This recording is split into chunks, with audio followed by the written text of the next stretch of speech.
Hello my YouTube family. Episode के start में हम देखते हैं कि एक बच्ची अपनी मॉम को पुकार रही होती है। अब वो उनको बुला रही होती है तो दिखाते हैं उसकी मॉम टेरेस पर बैठी होती है।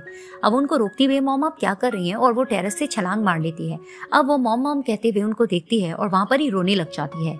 और उसके बाद दिखाते हैं कि उसके फादर एक और औरत के साथ होते हैं और उनके हाथ में एक बच्ची भी होती है और उनके साथ बहुत हैप्पी होते हैं, जिसे ये बच्ची देखकर थोड़ा शॉक्ड हो जाती है।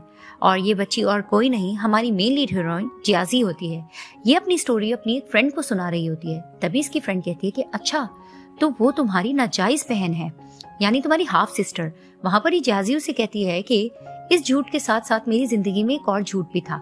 तभी दिखाते हैं कि जियाजी अपने घर जाती है। वहां पर ही वो अपनी फियांसी को आवाज लगा रही होती है, शेनहाओ तुम कहाँ हो। अब वो उसको आवाज लगाते लगाते ऊपर चली जाती है। तो ऊपर रूम में वो देखती है कि शेनहाओ उसके स्टेप सिस्टर के साथ रात गुजार चुका होता है, जिसे देखकर वो शॉक्ड हो जाती है। वहां पर ही उसकी सिस्टर यही जता रही होती है कि उसमें उसका कसूर नहीं है, शेनहाओ का कसूर है। अब वो उसको एक्सप्लेन करने जा रहा होता है, लेकिन जियाजी गुस्से से जा रही होती है तो उसका सीढ़ियों से पांव स्लिप होता है और वो गिर जाती है। अब दिखाते हैं कि जियाजी बेहोश होती है और बेड पर पड़ी होती है। तभी दिखाते हैं कि इसकी स्टेप सिस्टर, जिसका नाम यन होता है, वो इसको देखकर कहती है कि तुम रुआन फैमिली की सबसे बड़ी बेटी थी और मैं एक नाजायज औलाद हूँ। मैं तो अपने फादर की बायोलॉजिकल डॉटर भी नहीं हूँ। हर कोई तुम्हारा ही दीवाना है। अब वो उससे थोड़ा जेलस होती है और उसका गला दबाना जा रही होती है। और तभी दबाते दबाते उसको याद आता है कि इसकी सिस्टर जियाजी इसका बहुत ख्याल रखती होती है। तभी अचानक से दिखाते हैं कि यन की मदर पीछे से आके कहती है, ये तुम क्या कर रही हो। तभी वो कहती है, कुछ नहीं मॉम, बस ये मेरे और शेनहाओ के दरमियान आ रही थी तो मुझे गुस्सा आ गया। तभी इसकी मॉम कहती है कि तुम अपना गुस्सा थूक दो, वैसे भी ये कुछ दिन तक बेहोश ही रहेगी और मैंने तुम्हारे फादर को कहा है कि इसे नर्सिंग हाउस छोड़कर आ जाएं। तभी वो अपनी डॉटर को वहां से लेकर चली जाती हैं। तभी इनके जाने के बाद जियाजी की जाग हो जाती है। अब वो इनकी सारी बातें सुन चुकी होती है और कहती है कि मैं तुम लोगों को इतना आसानी से नहीं जाने दूंगी। वहां पर ही वो किसी को कॉल करती है और कहती है कि मुझे होश आ चुका है, मुझे आपकी कुछ फेवर चाहिए। अब वहां पर ही इसकी सारी फ्रेंड बातें सुनकर कहती है कि तुमने क्या सही से इन्वेस्टिगेशन नहीं किया, तुम आखिर इस तरह से सीढ़ियों से कैसे गिरी। तभी फिर वो अपनी फ्रेंड को बताती है कि जब मैं बेहोश हुई थी, मुझे सिर्फ इतना याद है कि मेरी सिस्टर येन मेरे पास आकर यही कह रही थी कि मैंने नहीं सोचा था कि तुम्हारा हाल तुम्हारी मॉम की तरह होगा। और वहां पर ही वो ये भी बताती है कि मेरी मॉम के गुजरने के बाद मेरे फादर मेरी स्टेप मदर और स्टेप डॉटर के साथ बहुत ज्यादा हंसते बसते खुश नजर आए। और मुझे तब भी फील हो गया था कि मेरी मॉम ने जो अपनी जान ली है उसका कारण इन दोनों से ही रिलेटेड है। तभी फिर इसकी फ्रेंड कहती है कि तुम दिखने में इतनी जेंटल सी नजर आती हो, लेकिन तुम्हारी जिंदगी में इतना कुछ चल रहा है। तभी वो अपनी फ्रेंड को कहती है कि हम सारी परेशानियों को दूर रखते हैं और चलो ड्रिंक करते हैं। वहां पर ये दोनों बहुत ज्यादा ड्रिंक करने लग जाते हैं।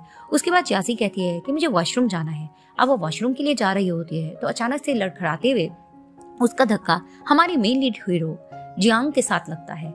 और जियांग जैसे ही उसको देखता है तो कहता है कि तुम, और वहां पर ही फ्लैशबैक में दिखाया जाता है कि जियांग जियाजी से पहले मिल चुका होता है। वो सब्जी लेके जा रही होती है, टोमेटोज का गिरता है तो वो उसको उठाकर देता है वहां पर। और वहां पर ही फिर वो कहती है कि लिटिल ब्रदर तुम कितने हैंडसम हो, और वो मुस्कुराते हुए लड़काते हुए वहां से चली जाती है।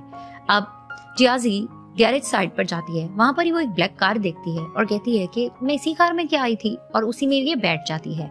अब दिखाते हैं कि जियांग अपने घर आता है तो जैसे ही वो अपनी कार रोकता है और अचानक से उसको लगता है कि उसकी कार में कोई बैठा हुआ है और वो थोड़ा सा मुड़कर पीछे देखता है। फिर दिखाते हैं कि जियाजी की जाग होती है। तो जैसी जाग होती है वो देखती है कि मैं कहाँ पर हूँ और मैं किसके घर पे हूँ। तभी फिर वो देखती है कि उसने क्लॉथ्स नहीं पहने होते। तभी वो जोर से चिल्लाती है और दिखाते हैं कि जियांग उस रूम में एंटर करता है। तभी वो उसको देखकर चिल्लाने लग जाती है कि तुम बदमाश, मैं तुम पर केस करूंगी। तभी वो कहता है कि कौन किस पर केस करेगा, लेकिन फिलहाल नहीं। तो वो उसको उसके कपड़े देता है। तो जैसे वो कपड़े लेती है तो कहती है कि तुमने मेरे कपड़े उतारे थे। तभी फिर उसे कहता है कि तुम्हारा दिमाग तो कमजोर होगा, लेकिन फिर भी मैं तुम्हें यही सजेस्ट करूंगा कि तुम खुद सोचने की कोशिश करो। तभी फिर वो खफा पहले होती है और अचानक से वो सोचने लगती है। तो फ्लैशबैक में दिखाया जाता है कि कार में जियाजी ही बैठी होती है और जियांग इसको अपने घर लेकर आता है। तो जैसे ही अपनी गोद में उठाकर लाता है तो वहां पर ही ये लड़खड़ा रही होती है और नशे में तरह तरह की बातें करती है कि ये तुम्हारा घर है, ये तो बहुत खूबसूरत है, ये कितना बड़ा है। तभी वो लड़खड़ा रही होती है तो जियांग इसको उठाकर अपने रूम में ऊपर ले आता है। वहां पर भी ये इससे मस्ती करने लग जाती चाहती है कि तुम मेरे साथ खेलो। थोड़ी सी मस्ती करने के बाद अचानक दिखाते हैं कि इसको वॉमिट आ जाती है और उसके बाद फिर ये सो जाती है। वहां पर ही जब इसको सब कुछ याद आ जाता है तो ये वहीं शर्मिंदा होकर जियांग को देखने लग जाती है। अब दिखाते हैं कि जियाजी के फादर वरीड हो रहे होते हैं कि जियाजी की जाग हो चुकी है, लेकिन वो कहाँ गई है, तुम लोगों को क्या कुछ नहीं पता। तभी उनकी स्टेप मदर कहती है कि इसमें क्या हो गया, वो एंगेज्ड है, समझदार है, हमें क्या पता कि वो कहाँ गई है। तभी दिखाते हैं कि जियाजी अपने घर में एंटर करती है और वहां पर ही उसने प्लान कुछ किया होता है। अब जैसे ही वो एंटर करती है तो उसके फादर उसको देखकर खफा होने लग जाते हैं कि जब तुम्हारा होश आ चुका था तुमने हमें क्यों नहीं बताया, और तुम कहाँ थी, पूरी रात तुम कहाँ रही हो, हमें तुम्हारी फिक्र हो रही थी, ये चीज ठीक नहीं है। और इसकी स्टेप मदर और सिस्टर भी एक्टिंग करने लग जाती हैं कि तुम कहाँ थी, हमें तुम्हारी परेशानी हो रही थी। तभी वो इन सबको देखकर कहती है तुम लोग कौन हो, और उन्हें यकीन आ जाता है कि इसकी याददाश्त जा चुकी है। अब दिखाते हैं रात होती है और जियाजी ऊपर ही आ रही होती है तो इसकी स्टेप मदर कहती है कि तुम आ रही हो, तो वो कहती है हेलो आंटी, तो वो इसे कहती है कि अच्छे से सो जाना। अब वो अंदर जाने लग रही होती है तो वहां पर ही यन कहती है कि मॉम आपको क्या लगता है, क्या वाकई इसकी याददाश्त जा चुकी है। तो इसकी मॉम कहती है कि हाँ, मेरी डॉक्टर बू से बात हो चुकी है, उन्होंने यही बताया है कि इसकी याददाश्त जा चुकी है। अब ये सब कुछ सुनकर सेटिस्फाइड होकर अंदर चली जाती है। अब सुबह उठकर जियाजी अपनी सिस्टर के रूम में जाती है और यही सोचती है कि मुझे इसके रूम से कोई तो क्लू मिलेगा, मैं कुछ तो ऐसा करूंगी कि जिससे शेनहाओ इसका ना हो सके। तभी फिर वो रूम में होती है तो अचानक से इसको कुछ आवाजें आने लगती है और बाहर दिखाते हैं कि शेनहाओ और इसकी सिस्टर किसिंग वगैरह कर रहे होते हैं। तभी ये दरवाजा खोलकर देखती है, ये दोनों किसिंग में मदहोश होते हैं। तभी ये रूम में खड़ी होती है और इसको ऐसा लगता है कि ये दोनों अब रूम में आएंगे। तो जैसे ही रूम के करीब आवाज नजदीक आती है तो ये दोनों अंदर आते हैं और ये छुप चुकी होती है।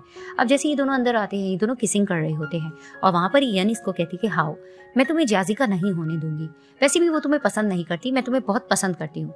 तभी फिर शेनहाओ उसको कहता है कि मैं तुम्हें पहले भी बता चुका हूँ ना कि मेरे फादर पहले अजूरे कंपनी के ऑनर थे, लेकिन अब ये कैसे हो गया। और वहीं वो गुस्सा होने लगता है कि अब जियांग प्रेसिडेंट कैसे बन गया। तभी फिर वो कहती है कि मैं तुम्हें उसका नहीं होने दूंगी ना। तो उसकी तरफ देखकर कहता है कि सब कुछ मैं जब सेटल कर लूंगा उसके बाद मैं तुम्ही से शादी करूंगा। और उसके बाद फिर से दिखाते हैं ये दोनों मदहोश होकर एक दूसरे के साथ किसिंग कर रहे होते हैं और बेड पे जिस तरह से लेटे होते हैं वहां पर ही जियाजी इनको देख रही होती है। फिर दिखाते हैं कि जियांग अपने ऑफिस होता है, इनका असिस्टेंट आकर उनको कहता है कि आज हमारी एक कंपनी के साथ मीटिंग है। तभी वो कहता है कि शेन को तुम लोग इन्फॉर्म कर देना। और वो कहता है कि वाइस प्रेसिडेंट शेन नहीं आ पाएंगे क्योंकि उनकी एंगेजमेंट की बात रुआन फैमिली में चल रही है। वहां पर ही जियांग कहते हैं क्या रुआन फैमिली में। और अब दिखाते हैं कि जियाजी रेडी होकर जा रही होती है। वहां पर ही दिखाते हैं कि रुआन फैमिली के सारे मेंबर्स जमा होते हैं और वहां पर ही जियाजी के फादर अनाउंस करते हैं कि अब टाइम आ गया है कि शेनहाओ और जियाजी की शादी की डेट फिक्स की जाए। वहां पर ही अब ये बातें चल रही होती है तो अचानक से दिखाते हैं कि इन सबके मोबाइल पर एक साथ मैसेज आता है। अब जैसे ये लोग मैसेज रिसीव करते हैं तो उसमें शेनहाओ और यन की इंटीमेट होने की वीडियो बनी होती है। अब वो सब देखकर थोड़ा शॉक्ड हो जाते हैं। वहां पर ही शेन कहने लग जाता है कि नहीं नहीं, इसमें मैं नहीं हूँ, ये गलत है जियाजी, ये मैं नहीं हूँ। वहां पर ही जियाजी के फादर गुस्सा होकर जाने लगते हैं। वो अंकल अंकल करके रोकता भी, लेकिन वो जा चुके होते हैं। अब यहाँ पर ही दिखाते हैं कि जियाजी मुस्कुरा के जा रही होती है क्योंकि इन सबके पीछे मास्टरमाइंड यही होती है। क्योंकि जिस दिन ये इनके रूम में छुपी होती है इसने चोरी से इनकी ये वीडियो बना ली होती है और इसी ने ये वीडियो को लीक किया होता है। और वहां पर ही पीछे से इसका फियांसी आ जाता है और इसे मनाने की कोशिश करता है कि नहीं, मैं तुमसे बहुत ज्यादा प्यार करता हूँ। तभी वो कहती कि बस जो कुछ मैंने देखना था देख लिया, अब हमारे दरमियान कुछ नहीं हो सकता। तभी वो इसके साथ जबरदस्ती करने लग जाता है किसिंग के, नहीं नहीं तुम मेरी ही हो, मैं तुमसे बहुत प्यार करता हूँ। अब वो इसी सीता की किसिंग कर रहा होता है, वो इसे रोक भी रही होती है। तो अचानक से दिखाते हैं कि वहां पर हमारे हीरो जियांग आ जाते हैं और वहां पर ही वो हाथ पकड़ लेते हैं जियाजी का और उसको साइड पर करते हैं। तभी फिर ये पार्ट यहाँ पर ही एंड हो जाता है।